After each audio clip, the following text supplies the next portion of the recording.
Ici Raymond Saint-Pierre, bienvenue à Zone Doc. Dans tout le Canada, le quart de la population a des racines irlandaises et c'est dû en bonne partie au mildiou de la pomme de terre. De 1845 à 1850, bien des pauvres Irlandais qui dépendaient de la pomme de terre pour leur survie n'avaient pratiquement plus rien à manger.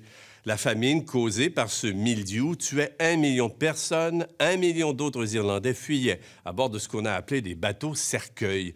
Les conditions d'insalubrité faisaient que bien des maladies s'y propageaient. La traversée était risquée. Il fallait être chanceux pour se rendre à bon port. C'est l'histoire de certains de ces Irlandais qui sont venus ici ou qui ont tenté de venir, qui vous sera racontée par leurs descendants. Ils ont fait un véritable travail de détective pour retracer leur vie, leur quête d'une vie meilleure.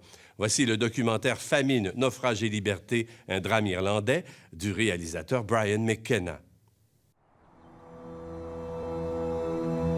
Au printemps de 1849, le navire Hannah quitte l'Irlande avec 180 immigrants irlandais et 12 matelots britanniques à son bord.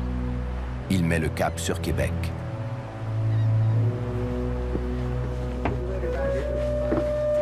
« 160 ans plus tard, ces gens revivent la dernière étape du voyage du Hannah.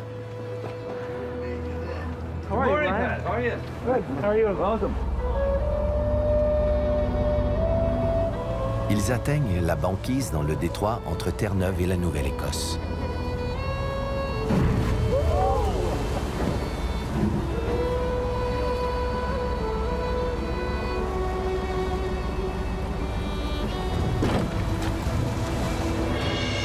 Le 29 avril 1849, à 4 heures du matin, le Hannah heurte un récif de glace. Le capitaine, un jeune Britannique de 23 ans, abandonne ses passagers et fuit à bord de l'unique canot de sauvetage. À l'aube, les naufragés découvrent l'immense désert de glace qui les entoure. Ils viennent de chaque côté de l'Atlantique. D'Irlande du Nord, Sharon Donnelly et son mari Patrick Carraher. De Newmarket en Ontario, Tom Murphy et sa mère Jane. De Cornwall, Pat McCourt.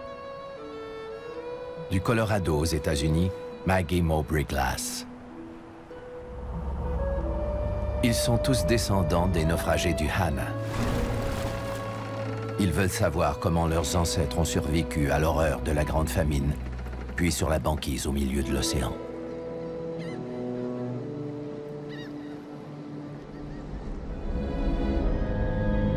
Le monument national de la Grande Famine. Il a été élevé à la mémoire du million d'Irlandais qui ont fui dans des bateaux cercueils comme le Hannah. L'œuvre est sinistre et donne la chair de poule, comme la famine. Elle est presque cachée, loin de Dublin, la capitale.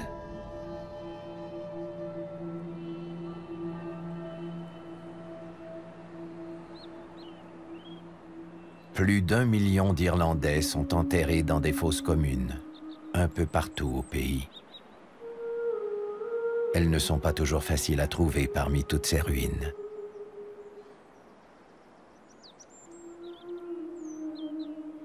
À Monaghan, il y en a une au bord d'une petite route de campagne. Les Québécoises Sylvie et Isabelle Gauthier viennent s'y recueillir. Elles sont aussi en quête de leurs racines irlandaises. Elles cherchent des indices qui les mèneront sur les traces de leurs arrière-arrière-grands-parents, les Brady. Tout ce qu'elles savent, c'est qu'ils ont souffert de la famine et qu'ils sont morts du typhus. Une fièvre qui rend la peau noire comme le charbon et les yeux aussi rouges que le feu.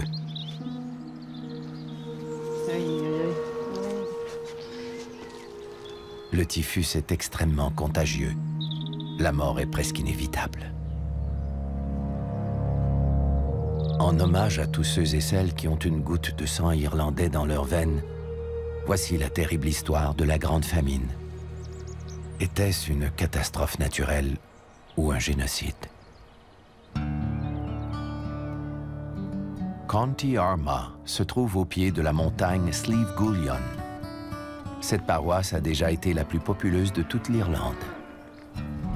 C'est ici que vivaient les Donnelly en 1845. Leurs descendants habitent encore la maison ancestrale. Isn't it beautiful? Jane et Tom Murphy du Canada rendent visite à leur cousin Sharon Donnelly et son mari Padre. Oh, hello to you. L'arrière-arrière-grand-mère de Sharon était une Murphy, la sœur de l'ancêtre de Tom, qui a fui au Canada. Avant la famine, elle a marié un Donnelly et a choisi de demeurer en Irlande. Hello, Rihanna. Hey. I'm Jane Murphy. Hello. And this is Tom Murphy. How are you? Hello. Oh, Sharon, it's so good to see you. Good. Oh. Sur le terrain voisin, ils ont retrouvé les ruines de l'ancienne demeure des Murphy. Now, this would have been some house. I guess the gate isn't even here. That would be the original fireplace, because you kind of see a piece of the cast iron right there. La maison a un foyer et une fenêtre. Ça indique que les Murphy étaient un peu plus aisés. Now, you're telling me that that big Murphy family would have been confined to these two rooms? That's right, yeah. So, 8, 9. 10. I'd say you're talking close to 12. We'll have to go now and look at the records. I'd say you're talking 12 people in these two rooms. Yeah. Wow. It's something, isn't it? And low, Tom. Look, and they think it's been raised a bit. It was much lower. Yeah, yeah. La plupart des Irlandais habitaient des maisons d'une ou deux pièces, comme celle-ci, conservée à l'Ulster Folk Park. This is the smallest house in the park and occupied by some of the poorest people. We have a bed outshot here, and that size of bed would have been slept in by mum and dad and occasionally the youngest child. We've got a pallet bed on the floor. Again, 3 or 4 children would have slept there, and 2 or 3 curled up on rushes on the floor. Now, the population census of 1831, we know there were 8 children in this one room. 10 people.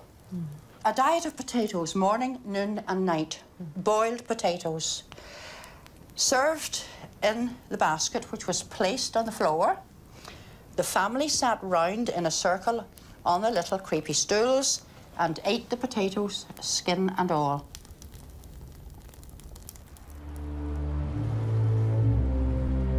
En 1845, l'Irlande des Brady, des Murphy et des Donnelly est une province anglaise. Ses terres sont riches et fertiles. Elles nourrissent la population de 10 millions d'habitants, plus un autre million de personnes en Angleterre. La pomme de terre est très importante en Irlande. Un Irlandais moyen en consomme jusqu'à 5 kilos par jour. Et c'est souvent la seule source de revenus. 4,5 millions d'Irlandais dépendent uniquement de la pomme de terre pour leur survie.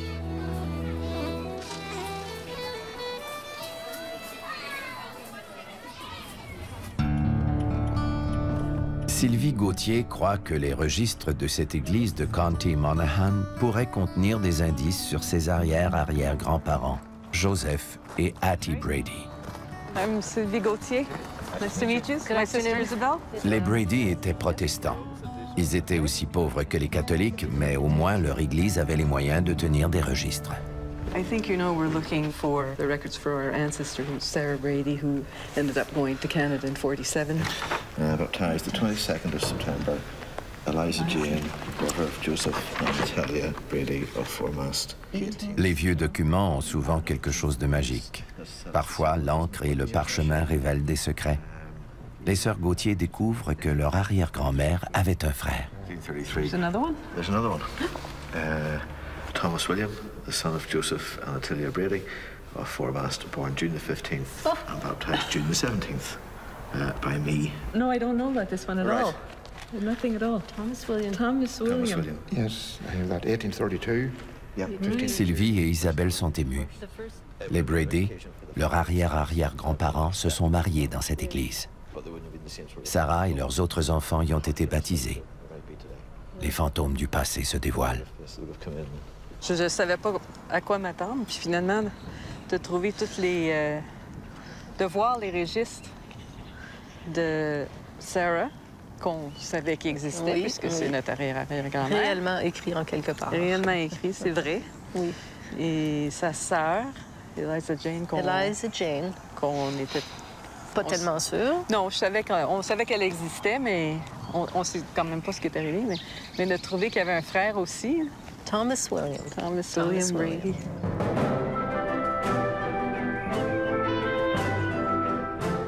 Le château de Dublin, siège du Parlement irlandais au temps de la famine.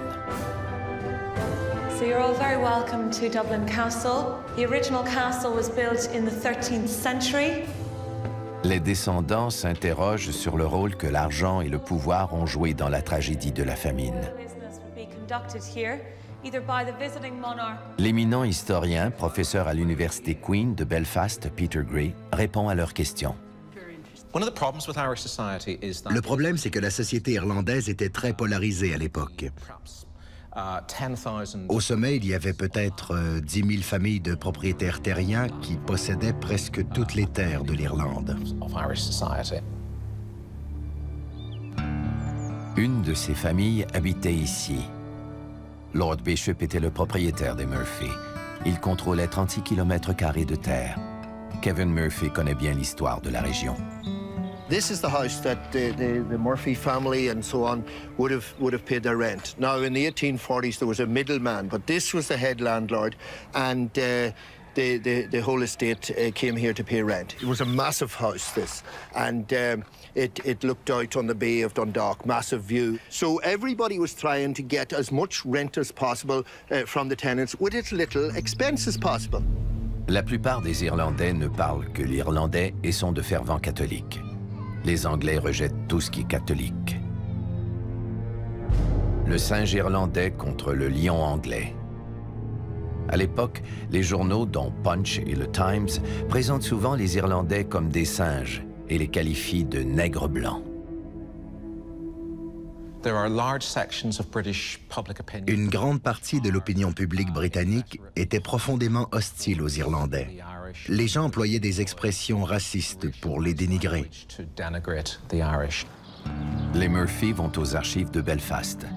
Ils espèrent retrouver une trace de leur ancêtre John. Deirdre Murphy leur donne un coup de main. Are we going to be pretty excited by this, Deirdre? I hope so. When I went through the records, what I found was the letters that were written. Now, so the first one we have here is a letter from John Murphy about his bog. Oh, my goodness. Looks like my signature. It does, I'm telling you, it looks like my T. Yeah. His J looks like my T. Now, we can see... La voix de John Murphy surgit des registres. Il veut louer un autre marais asséché pour cultiver plus de pommes de terre. Sir, I propose to become a tenant to the Right Reverend Nathaniel Alexander, Lord Bishop of Meath. Une partie d'un marais mitoyen de ma petite ferme sur les terres de Tullymacreeve. I leave the rent and the value thereof to your honour's consideration. Quoi que vous décidiez, je me satisfais d'être votre locataire, John Murphy. Tom se reconnaît dans son ancêtre. And then it says below, Il me semble que 8 shillings l'acre est une bonne offre. Néanmoins, je m'en remets à vous. Well, this would be typically a Murphy thing at the end, a little amendment at the end. And you know what? Hang on. What I said above's fine, but Let's not get let's not get too carried away. This is fair enough. You can almost lose that. Yeah, it is almost like a Murphy.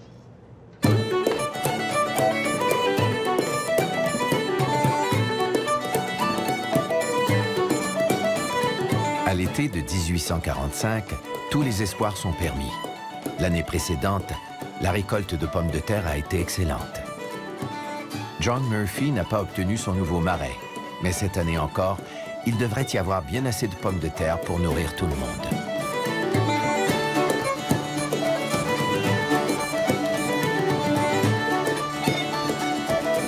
Les Murphy ne se doutent pas qu'une catastrophe pointe déjà à l'horizon. Une spore, invisible à l'œil nu, arrive d'Amérique à bord des navires cargo. Elle s'attaque à la pomme de terre. Le mildiou, Phytophthora infestans.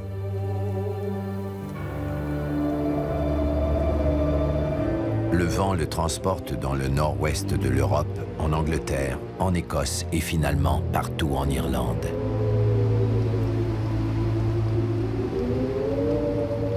Les champs de pommes de terre, verts et florissants, noircissent du jour au lendemain. Les patates pourries fermentent. La fermentation nourrit la bactérie. Au final, il n'y a plus rien de bon. C'est la famine. En Europe, la révolte gronde. Les gouvernements prennent des mesures pour contrôler l'épidémie. Dans certains cas, on interdit l'exportation de nourriture. Dans d'autres, on importe des céréales pour nourrir le peuple.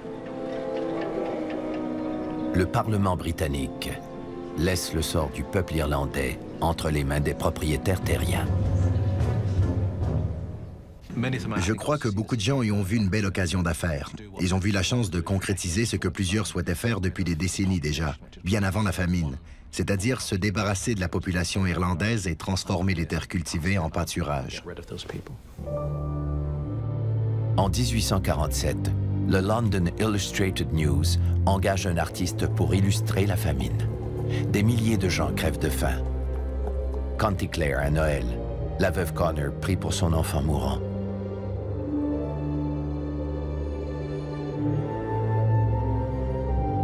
Un vicaire veille sur John Mullins avant de lui administrer les derniers sacrements. Le jeune O'Donnell est mort de faim. Sa mère et ses deux sœurs meurent au printemps. Les évictions commencent.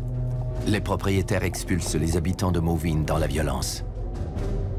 Le Noël suivant, Moveen est une ville fantôme, comme la majorité de County Clare.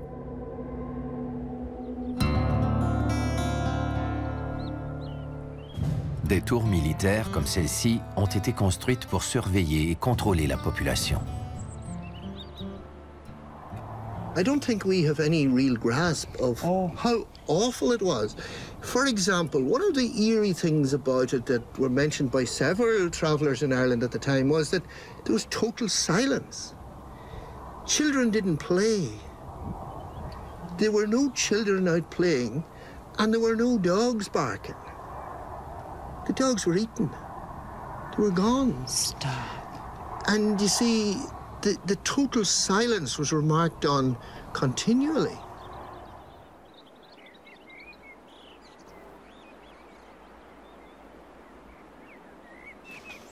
Les sœurs Gauthier retrouvent les ruines de la maison de leurs ancêtres. So this would be the house. This is what's left of the original Brady holding.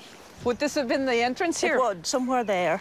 It would. That's the doorstep, is it? Oh, there, was it? What do you think happened? Why did they leave? The famine. Yeah. And there were tenants. Right. And the crop failed. Yep. So they couldn't feed their family. You know, it was a painful thing for people to have to leave their country and leave, you know, through circumstances of poverty. Right. So therefore, when the next generation came, they didn't talk about it. Partout en Irlande, c'est le désespoir. Les familles se révoltent.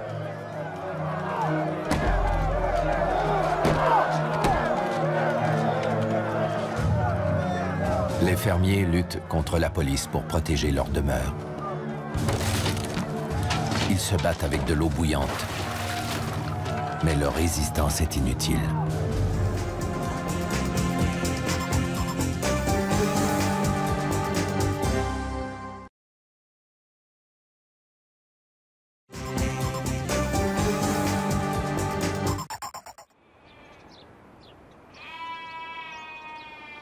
Alors que la famine fait de plus en plus de ravages, John Murphy et ses voisins apprennent une nouvelle choquante. Leur propriétaire, le Bishop, envoie 1000 livres par année en Inde pour convertir les hindous au christianisme. Une petite fortune. During the time of the famine, this £1,000 is going to India, and that £1,000 is coming, remember, from the rents of the tenants. Nous sommes attristés d'apprendre qu'une somme importante, le fruit de notre labeur, est donnée à des étrangers à l'autre bout du monde, avec qui nous n'avons aucun lien et dont la condition est à bien des égards très supérieure à celle de vos pétitionnaires. Le bishop ignore la plainte de Murphy.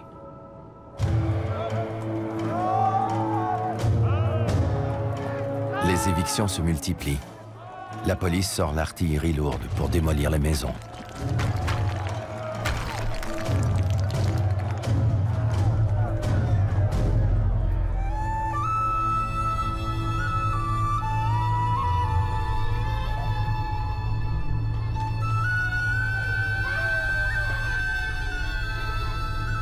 La population est en état de choc. On la somme de tout vendre et de se rapporter à l'asile des pauvres. Le cauchemar se poursuit.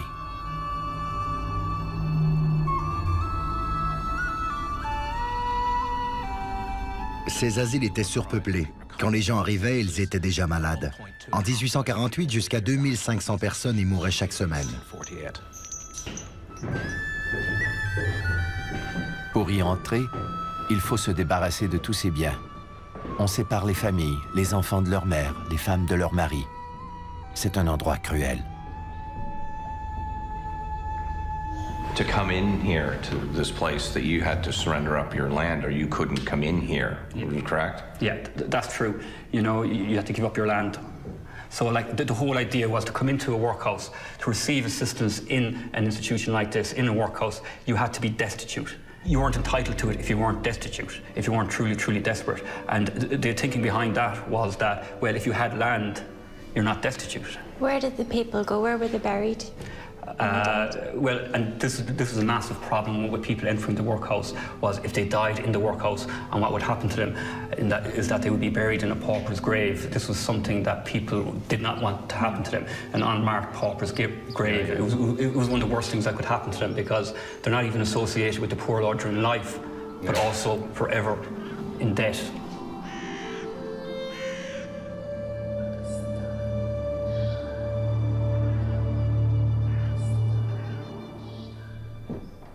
I look at this place and I, quite frankly, it's terrible.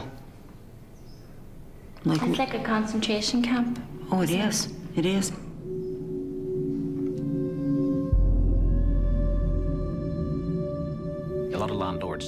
Plusieurs propriétaires terriens croyaient que pour assurer leur avenir et celui de l'Irlande, il fallait libérer les terres de ce qu'ils considéraient être le surplus de population paysanne. C'était leur raisonnement. Souvent, ils détruisaient les maisons pour que les gens n'aient plus rien, pour qu'ils n'aient plus de terre, plus de maisons s'ils sortaient vivants des asiles de pauvres. Alors les gens n'avaient vraiment nulle part où aller. S'ils survivaient, il ne leur restait plus que l'émigration.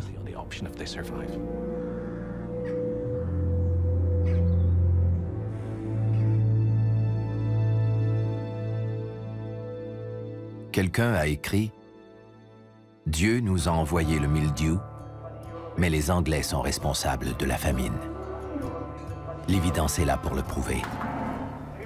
L'Irlande regorge de bétail. Il y en a plus qu'assez pour mettre un terme à la famine.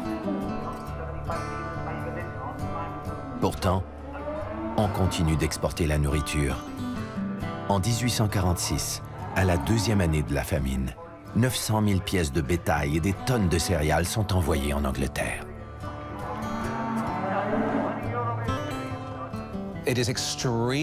À l'époque, et même par après, il y a eu toute une controverse autour du fait qu'on continuait d'exporter la nourriture hors d'Irlande durant la Grande Famine. Et les quantités exportées étaient importantes.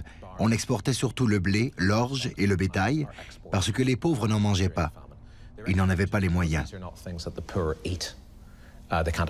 Les pauvres mangeaient des pommes de terre et dans certaines régions plus aisées, ils mangeaient aussi de l'avoine. Pat McCourt est lui aussi un descendant canadien des survivants du Hannah. Il a rejoint les Murphy en Irlande pour fouiller les archives de l'époque. Il est troublé par ce qu'il découvre. Given what you say then about the difference between the classes and the great divide between them, would you say then to solve their problem, was the famine an act of God or was it an act of genocide? I think it is both. Je crois que c'est les deux. C'est une catastrophe naturelle parce que s'il n'y avait pas eu de désastre écologique, d'épidémie de mildiou, il n'y aurait pas eu de famine en Irlande. Mais Edward Twistleton, qui est le père de la loi irlandaise sur l'assistance sociale, aurait dit, après avoir remis sa démission au printemps de 1849, qu'avec relativement peu d'argent, ils auraient pu garder les gens en vie. Et il a utilisé le terme « extermination ». C'est un mot lourd de sens. Aucun propriétaire terrien n'a crevé de faim durant la Grande Famine. C'était seulement les pauvres, ceux qui étaient sans ressources. Sylvie a commencé ses recherches généalogiques il y a quelques années déjà avec l'aide des O'Grady. How long was it since you were here? Oh, too long. 7 years. Oh, can you imagine? How are you doing? Aren't you the great girl that do all this together? Oh, how are you? It's okay. How are you? Are you still doing the Irish? Björganin. Björganin. It's my sister Isabel. Oh, Isabel, how are you? I'm fine. How are you? Nice to meet you. Nice to meet you. I put on the kettle in case you'd be coming. Yes. Oh, no. I'm so glad to be here. You have no idea. I wouldn't have been too bad. Oh, you're a handsome fella anyway. Now you can go to hell for lying. It was a strange thing that in Ireland we never really mourned the whole famine and all of what went on until 97 was the beginning of it. And there were so many sad little stories that came out at that time. It was extraordinary. You know, one of the ones was that there was a man from Newbliss and he broke a window because he wanted to be put in jail. Mm.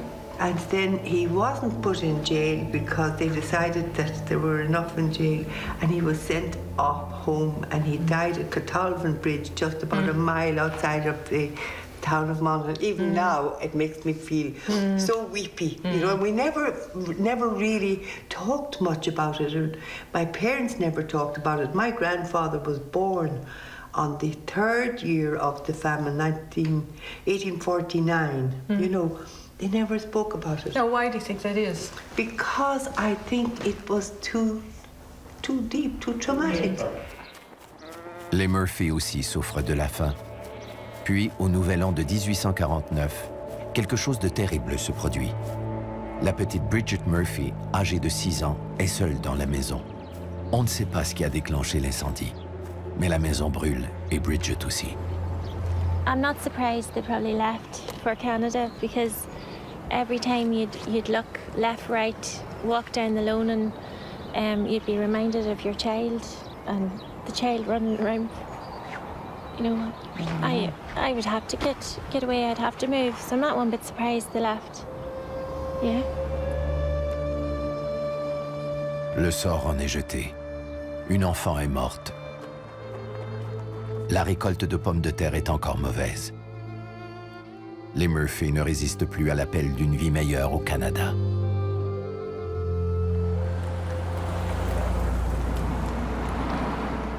This is where they would have come, been walking out through. And you can see here, Jane, like it's a narrow entrance up in here, and it didn't need to be a wide... Il est temps de partir. La famille Murphy se met en route pour le port de Warren Point. 25 km à pied.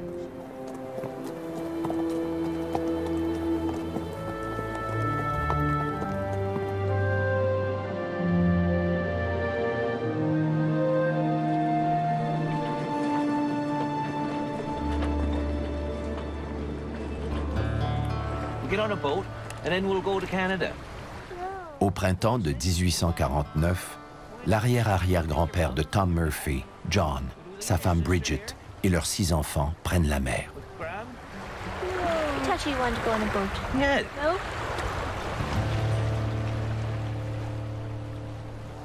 À Dublin, ces statues représentent le million d'Irlandais qui ont quitté leur pays pendant les 7 années de famine. Quand quelqu'un vit des expériences comme ça, c'est quelque chose, je pense, qui se transmet de génération en génération. Je pense que c'est pour ça que, en tout cas, moi, je ressens un genre d'attachement, de toute façon, oui, à ce pays-ci, oui. Oui. Les Brady ont traversé l'Atlantique à bord d'un bateau-cercueil comme celui-ci. And this is the bunk that you would be sharing if you'd like to accustom yourself to the bunk. You'd like to try it out? Oui. You go first. Okay. Ce navire est un musée de la famine à New Ross. The vast majority of these famine ships were originally constructed in Quebec, in Canada. The main reason for that being was that the timber required to build such ships simply were not found in Ireland at the time. Welcome down, everybody. What you're all looking at now at the moment is the infamous steerage section. This is where at least 95% of the passengers on board, this is their home. Bearing in mind that almost nobody on board had ever seen a vessel like this, let alone the sea, one can only imagine how rough it must have been for people. On an average day, when the companionway is closed, we are sealed down here for all day long, all week long, it depends.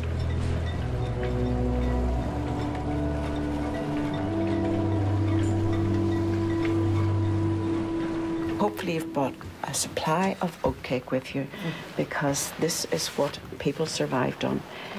It's oatmeal, warm water and salt, rolled out, dried out in front of the fire for several hours.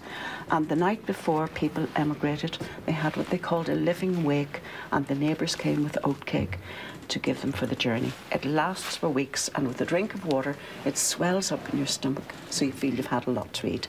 And that's how people survived when the weather was stormy and no food was cooked.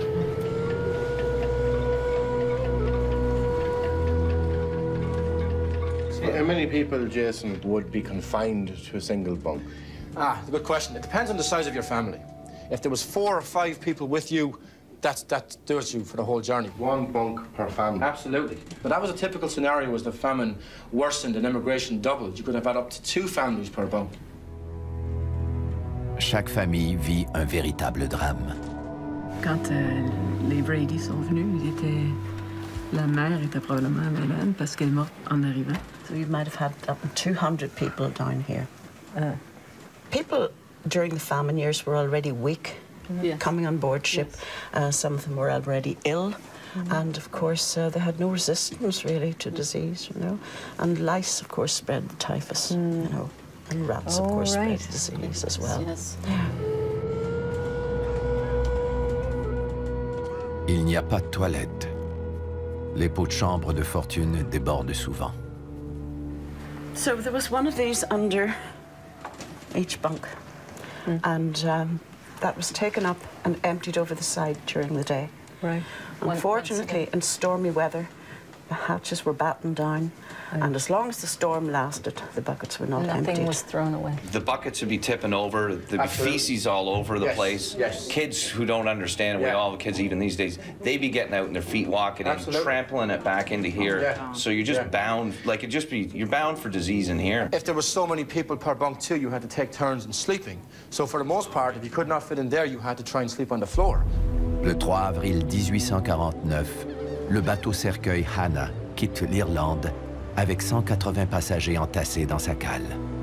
Les déboires sont loin d'être terminés.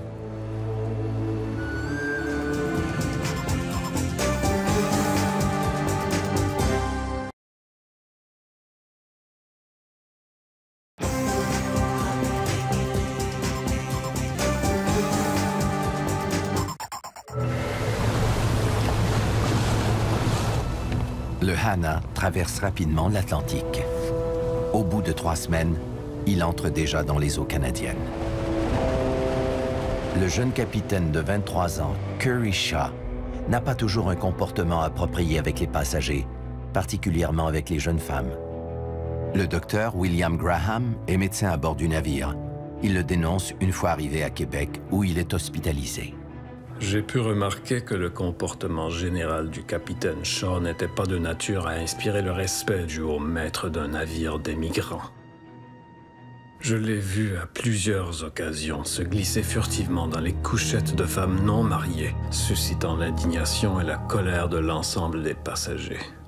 L'arrière-grand-père de Pat McCourt était à bord du Hannah. I guess we would call it rape, what he was doing. He was crawling into the bunks of the young women. Much to the consternation of the other passengers. Le Hannah arrive dans le détroit entre la Nouvelle-Écosse et Terre-Neuve.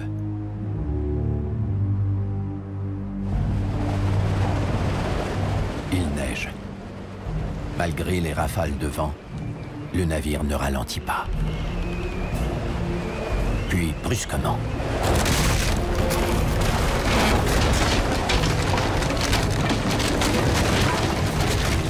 La glace a fendu le ventre du navire. Le Hannah s'immobilise. Je fus réveillé subitement par les cris d'angoisse des femmes et des enfants. You can hear the crew shouting up above, and you're just frantically looking for your children because it's pitch black and you're just trying to gather them close to you. You know there's something happening. Is the ship going down?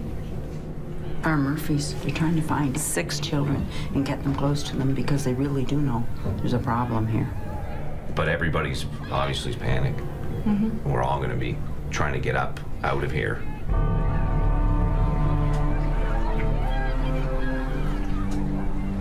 Le capitaine Shaw est entré dans la cabine et s'est précipité vers son bureau. Il a emporté 3 choses. Son chronomètre, ses documents de bord et un coutelas. And I think at that point, Patu, he's given instructions to the crew to nail shut the trapdoor, leading down to the passengers. Le capitaine Shaw se défend en déclarant que les témoignages de ses passagers ne sont pas dignes de confiance. Laissez-moi vous poser une question. Ce sont mes officiers et mon équipage qui vous ont permis d'établir ces faits? Ou ce compte-rendu s'appuie-t-il sur les déclarations des passagers? Et comptez-vous retenir leur seul témoignage pour faire la lumière sur une affaire aussi importante? Je fus informé par une certaine Madame Murphy, une dame hautement respectable, que le capitaine Shaw et le charpentier, en sa présence, avaient cloué le panneau d'écoutille afin d'empêcher les passagers de s'échapper du navire. Well, there'd be a rush of people trying to get up, and then the thing is closed. And then they'd nail it down. Mais l'un des marins, Timothy Haggett, a arraché l'écoutille en disant non, non, c'est inhumain. Laissons-leur une chance de survivre. I look at this guy now as like he's a villain. Like this guy's coming in, save his own skin. He's done enough bad stuff, but he's like, I'm getting out of here and I hope everyone goes down. Puis le capitaine a sauté sur la glace et couru en direction du canot de sauvetage, dans lequel l'attendait à quelques mètres son second et une partie de l'équipage. What was the time that it sunk in? 40 minutes. 40 minutes. So by the time you're getting up here, it's evident that you're in a bad situation. Freezing water coming in. J'ai moi aussi sauté sur la glace. Mais ce faisant, j'ai perdu l'usage de l'un de mes membres. The surgeon jumped off, broke his leg. Dans cet état, je me suis traîné jusqu'à la mer et j'ai commencé à nager vers le canot. Malgré sa jambe cassée, le docteur Graham plonge dans les eaux glacées à la poursuite du capitaine. Quand je me suis approché, le capitaine s'est levé, puis a donné plusieurs coups de coutelas dans ma direction.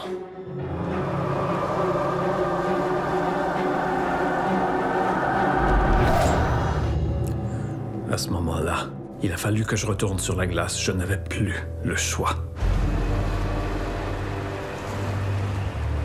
En moins de 40 minutes, le navire sombre au fond de l'océan. Miraculeusement, 120 des 180 passagers sont toujours vivants.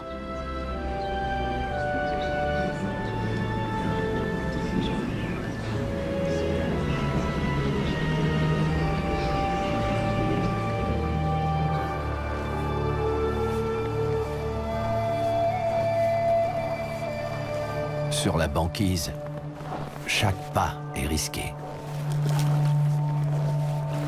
En 1849, les naufragés ne portaient pas de bottes. In the chaos, in the black dark, we have a lady by the name of Anne McGinn. She has 6 children with her. Her husband Barney is waiting on the docks in Quebec. And she's searching for these children, somehow gathers them up, only to lose all of them off the ice.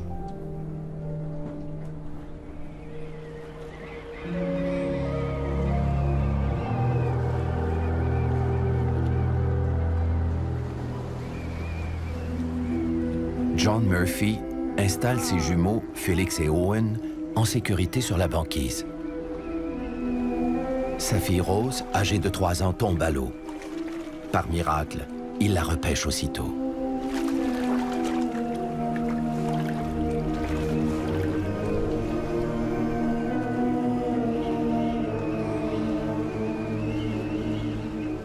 respire pas.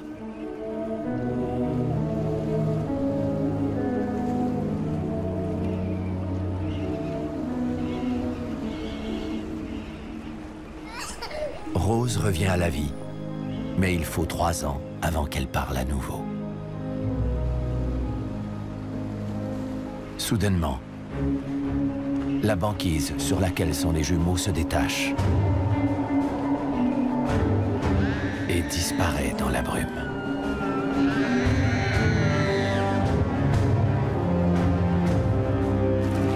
Owen!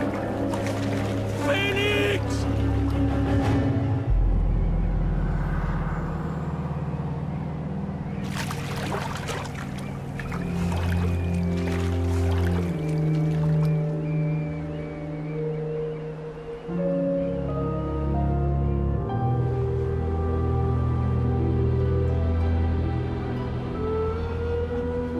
Ses descendants se trouvent là où leurs ancêtres ont échoué en 1849. Les chances de survie sont minces. La mort guette à chaque pas. Les uns après les autres, ils sont engourdis par le froid.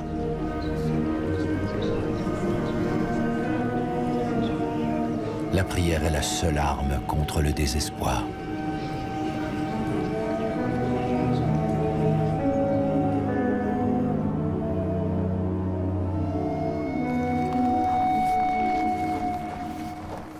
Vers 16 heures, le lendemain, un navire surgit de la brume, le Nicaragua. Le capitaine prend un énorme risque et lance son navire à travers les glaces. C'est un miracle. Les naufragés ont survécu 17 heures sur la banquise au milieu de l'océan.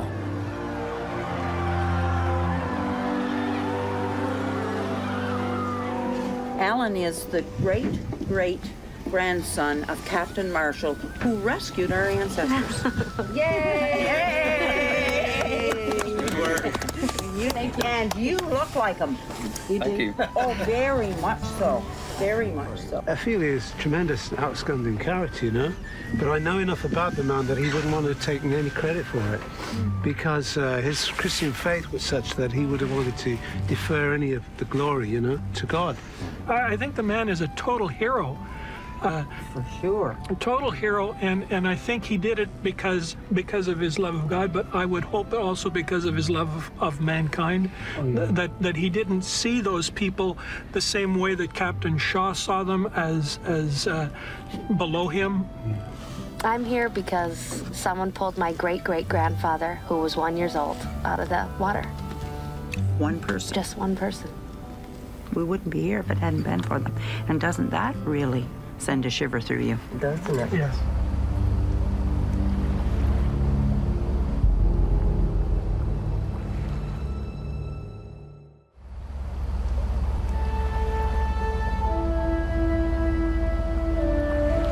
Les sœurs Gauthier continuent leur recherche.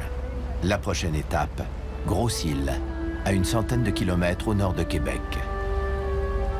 À l'époque, tous les navires en provenance d'Irlande doivent s'y arrêter. C'est l'île de la quarantaine. Ouais, t'es rendu sur l'île aussi avec les hôpitaux, les gens malades, les gens qui mouraient tous les jours, des fois par dizaines, par vingtaines, 40, 50 par jour des fois. Là. Les malades sont contraints de débarquer sur l'île. Beaucoup y meurent.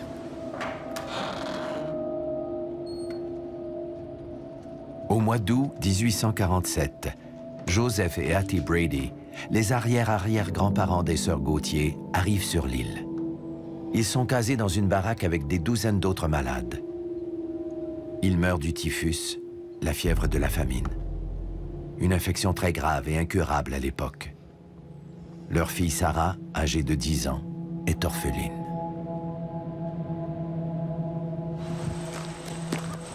Ça veut dire que c'est ici que Harry et puis Joseph sont enterrés. Quand les bateaux arrivaient, il y avait des gens malades qui débarquaient, mais tout le monde débarquait. Puis les gens qui étaient déjà morts étaient enterrés ici, directement. Il y en avait 3 ou 4 de profond, empilés les uns sur les autres, puis ça arrivait des fois qui étaient déterrés par les rats parce que c'était tellement à la surface que... Plus de 7500 victimes de la famine sont enterrées dans cette fosse commune. 5000 sont morts ici à l'été de 1847 seulement. Leurs noms sont gravés sur ce mur. Fait que ça, il y a 47, 47, 47, tout ça. Tout ça. Oh, tout ça. T'arrives.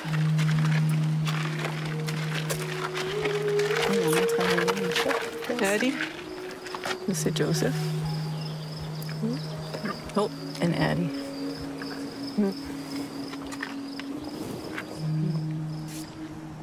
Après l'Irlande et Gros-Île, les sœurs Gauthier cherchent les traces de leur arrière-grand-mère, Sarah Brady, à Québec, aux Archives nationales. Les Brady étaient à bord du navire Erin's Queen. Ici, on a le Morning Chronicle, le Journal de Québec du 14 juillet en 47. Oui. Donc ça devrait nous montrer l'arrivée du bateau. Le nombre de malades et de morts à bord du navire est si catastrophique que le capitaine et son équipage ont pris la poudre d'escampette. Exchange register that the ship Erin's Queen from Liverpool with 517 passengers at Gros-Île since last Tuesday has been abandoned by the captain and crew. Ah. She had 50 deaths on the passage.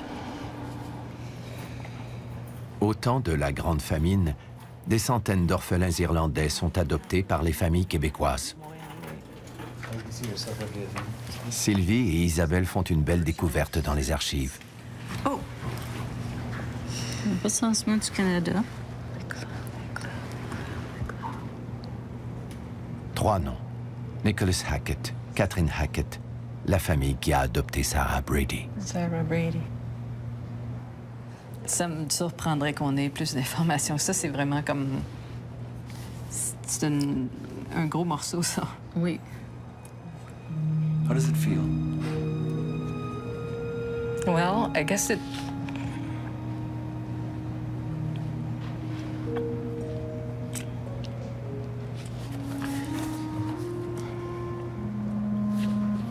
I guess I can't say. It's like... I think... I'm just glad somebody took her. And obviously cared enough for her that she made it through.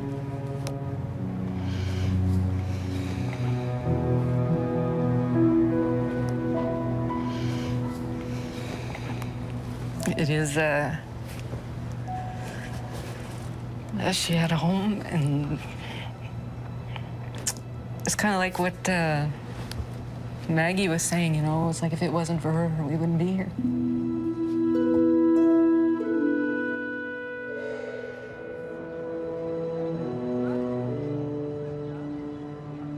Le 10 mai, le Nicaragua dépose les naufragés du Hana à Québec. Le capitaine Shaw est déjà arrivé. Il a annoncé la mort de tous ses passagers. Il est démasqué, mais il ne sera jamais poursuivi en justice. Le docteur Graham meurt des suites de ses blessures dans un hôpital de Québec.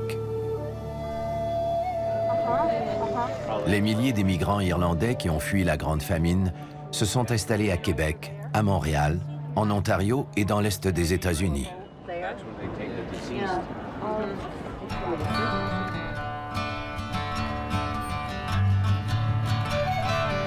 La majorité des survivants du Hana se sont installés à Westport, en Ontario, sur des lots de terre que le gouvernement leur a attribués.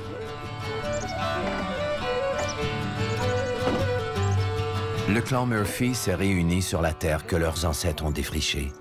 Coming up into this area here, you could take a slice Ireland off, pick it up, drop it up here in this country, right here, and drop it here in Westport, and it's the same people, it's the same names, the same people live down the street, the same houses, the same everything. When Barney Murphy died, and he was 1 year to 2 years old on the Hannah, when he died, he owned 1,000 acres of land. His father, John, in Ireland, owned 4 acres of land. And that was big. And that was big. Didn't own, Mom. Did not own. Oh, excuse me, didn't. Right, Tom. Right. Never owned. No, right. Never owned. Right. Rented.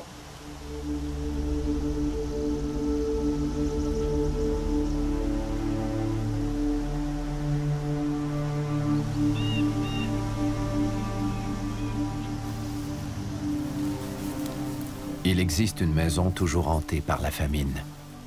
Barney McGinn l'avait construite pour sa femme et leurs 6 enfants morts noyés lors du naufrage. Captain Marshall's autobiography said that he was in Quebec waiting for her. She got off the Hannah by herself, and he also states that she was badly frostbitten. She has no children. They've all drowned or frozen to death.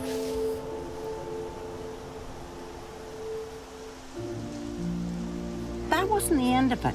She came here, she totally anguished, like a mother, and lose all of your children. Did he blame her? Did she blame him? What kind of a life did they have after that? They might just as well have died and gone down in the Hannah. She might just well herself. Like, the tragedy for her and for him and for Barney Fair never ended.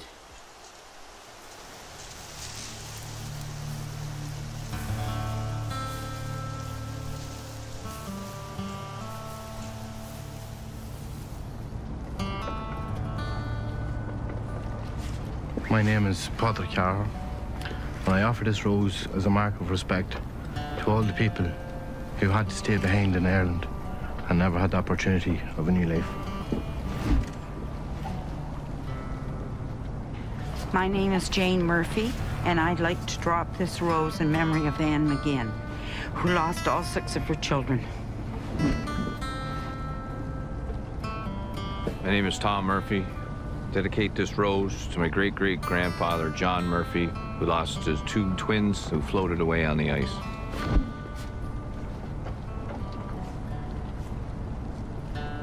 My name is Sharon Donnelly Carher, and I'd like to offer this rose for all the children that were lost so far from home.